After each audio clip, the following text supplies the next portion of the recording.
히브리서 9장 3절부터 5절. 둘째 휘장 뒤에, 자 이것은 지성소를 얘기하는 것이죠. 둘째 휘장 뒤에 있는 장막을 지성소라 일컫나니 금 향로와 사면을 금으로 싼 언약궤가 있고, 자 이 언약궤가 뭐예요? 법궤를 말하는 것입니다. 언약궤가 있고 그 안에 법궤 안에 만나를 담은 금 항아리와 알 안에 쌍론 지팡이와 언약의 돌판들이, 언약의 돌판이 무엇인가요? 두 돌비 십계명을 얘기하는 것이죠. 언약의 돌판들이 있고 그 위에 속죄소를 돕는 영광의 그룹들이 있으니. 성도 여러분, 하나님께서 이 법궤 안에 무엇을 넣어두셨어요? 지금 만나와 아론의 쌍난 지팡이와 십계명, 이 세 가지를 한꺼번에 넣어두셨어요. 법궤 안에 십계명만 있는 것이 아닙니다. 왜 이 세 가지를 넣어두셨을까요? 하나님의 계명을 지키는 경험이 무엇인지 정확하게 보여주기 원하시는 것입니다. 육체 속에 죄의 소원이 있는 사람들이 어떻게 하나님 앞에 나와서 그 계명을 순종할 수 있는지 보여주기 위해서 이 세 가지를 법궤 안에 함께 넣어두셨다는 것입니다. 그러므로 우리가 이 세 가지의 의미가 무엇인지 알아야겠죠. 첫 번째, 아론의 지팡이 무엇입니까? 아론의 지팡이는 죽은 지 오래된 마른 막대기입니다. 그런데 거기서 생명의 싹이 났다는 것입니다. 무슨 뜻인가요? 마른 막대기 같은 우리에게 생명이 있어야 된다는 것입니다. 그래야 계명을 지킬 수 있다는 것입니다. 계명을 사랑하는 마음을 받는 것이 생명을 받는 것입니다. 여러분은 하나님의 계명을 사랑하십니까? 지키기 원하십니까? 그렇다면 여러분은 생명을 받으신 것입니다. 자, 법궤 안에 있는 만나는 무엇입니까? 날마다 하늘로부터 내려오는 먼나를 먹어야겠죠. 여러분은 날마다 말씀의 만나를 먹어야 하는 것입니다. 그래야 사는 것입니다. 그래야 하늘로부터 오는 생명의 에너지를 받는 것입니다. 만나는 날마다 내렸습니다. 지금도 마찬가지입니다. 날마다 하늘의 만나를 먹으셔야 됩니다.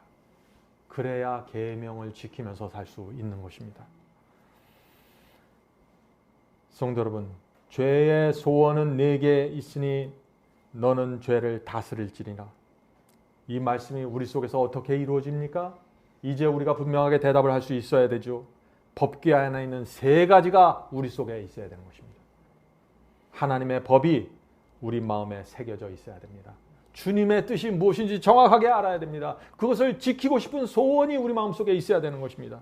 두 번째, 마른 막대기 같은 우리 속에 생명이 있어야 하는 것입니다. 거듭남이 있어야 되는 것입니다. 진심으로 회개해야 됩니다. 진심으로.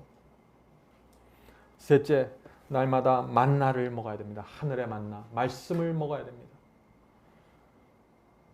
이런 성도들에게 죄의 소원이 있지만 죄를 다스리는 경험이 이루어지게 되는 것입니다. 여러분은 이 경험을 원하십니까? 성도 여러분, 사탄은 항상 하나님의 보좌를 공격합니다. 보좌를 흔들기 위해서 법을 공격하는 것입니다. 에덴 동산에서도 그래서 이 사탄이 무엇을 공격했습니까? 즉시 선악과를 따먹지 말라는 하나님의 법 앞으로 와서 공격하기 시작한 것이죠. 이유가 무엇입니까? 목적이 무엇인가요? 하나님의 보좌를 흔들겠다는 것입니다. 사람들이 이 지구에 두 명의 인간을 만들었는데 이 두 명의 인간이 하나님의 법을 지키지 않고 내 말을 따라가면은 이 인간은 하나님을 따르는 것이 아니라 나를 따른다는 것이 증명되지 않습니까? 그렇다면 이 지구는 내 것이라고 주장할 수 있는 것이죠. 사탄의 전략은 하나님의 법이 세워지는 곳마다 무너뜨리는 것입니다. 성도 여러분, 하나님과 사탄의 전쟁이 이 지구에서 어떻게 펼쳐지는지 정확하게 보지 못하면 여러분은 복음을 이해할 수가 없는 것입니다. 내 경험이 어떤 방향으로 가야 되는지 여러분은 놓치게 되는 것입니다. 전쟁은 누구를 순종할 것인가에 대한 전쟁입니다. 전쟁은 누구를 섬길까에 대한 전쟁입니다. 하나님의 말씀과 계명에 순종하는 자는 하나님의 편입니다. 불순종하는 자는 사탄의 편입니다. 아주 단순합니다. 그래서 로마서 6장 16절에 바울은 이렇게 말씀하신 것입니다. 로마서 6장 16절입니다. 너희 자신을 종으로 들여 누구에게 순종하든지 그 순종함을 받는 자의 종이 되는 줄을 너희가 알지 못하느냐. 혹은 죄의 종으로 사망에 이르고 혹은 순종의 종으로 의에 이르느니라. 얼마나 분명합니까? 성도 여러분, 이것은 행위를 말하는 것이 아닙니다. 내 진심이 무엇인가를 지금 말하고 있는 것입니다. 내 마음이 누구의 편에 가 있는가를 지금 말하고 있는 것입니다. 바울은 그것을 결정하라고 요구하고 있는 것이에요. 죄를 다스리든지 죄의 종으로 살든지 결정하라는 것입니다. 성도 여러분, 오늘날 교회 안에 두 종류의 사람들이 있습니다. 한 부류는 세상의 영을 받은 사람들입니다. 다른 하나는 하나님의 영을 받은 사람들입니다. 이 둘은 전혀 다른 영을 갖고 있는 것이죠. 자, 차이가 무엇일까요? 바울은 이렇게 설명합니다. 고린도전서 2장 12절부터 16절입니다. 고린도전서 2장 12절부터 16절입니다. 우리가 세상의 영을 받지 아니하고 오직 하나님께로 온 영을 받았나니.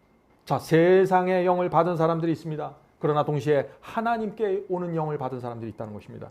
이는 우리로 하여금 하나님께서 우리에게 주신 은혜로 주신 것을 알게 하려 함이라. 자, 하나님의 영을 받아야만, 성령을 받아야만 하나님께서 은혜로 주신 것이 무엇인지 깨달아 알 수 있다는 것이에요. 세상의 영을 받으면 그것을 알 수가 없다는 것입니다.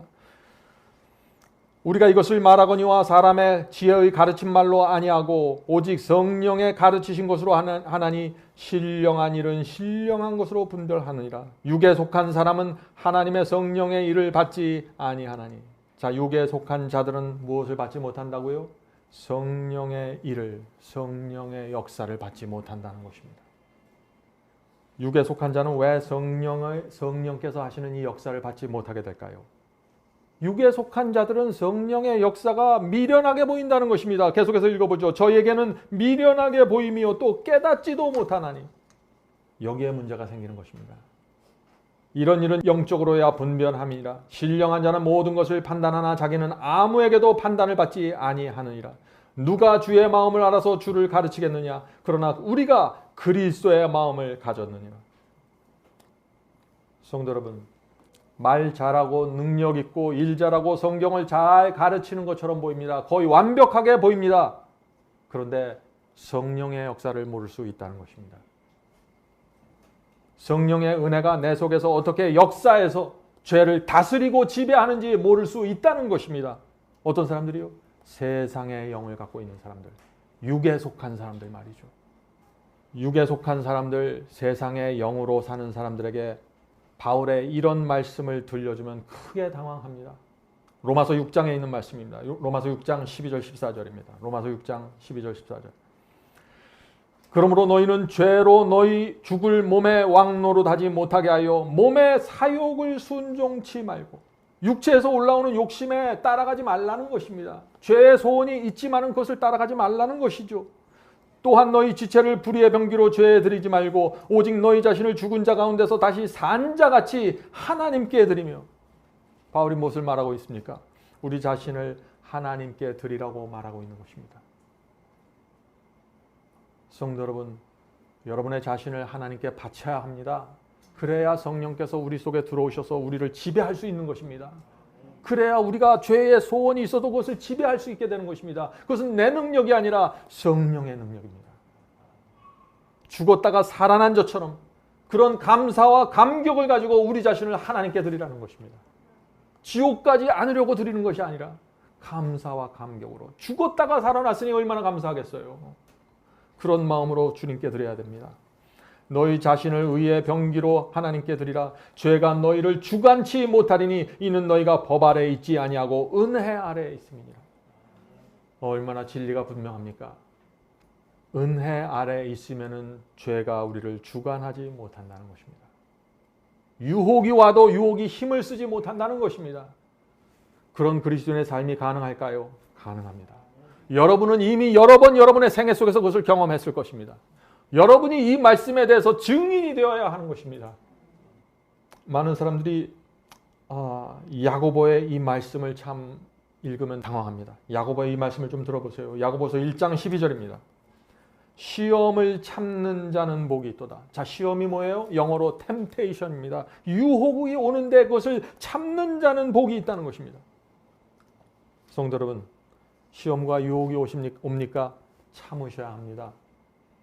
죄의 소원이 있지만 그것을 참고 다스려야 합니다. 그래야 복이 있다고 지금 야고보가 말하고 있는 것입니다. 시험을 참는 자는 복이 있도다. 이것에 옳다 인정하심을 받은 후에. 자, 시험이 왔을 때 참아야만 의롭다고 옳다고 하나님께 인정받는다는 것입니다. 성도 여러분, 진리는 너무 분명하지 않습니까? 애매한 것이 없습니다. 이것에 옳다 인정하심을 받은 후에 주께서 자기를 사랑하는 자들에게 약속하신 생명의 면류관을 얻을 것입니다.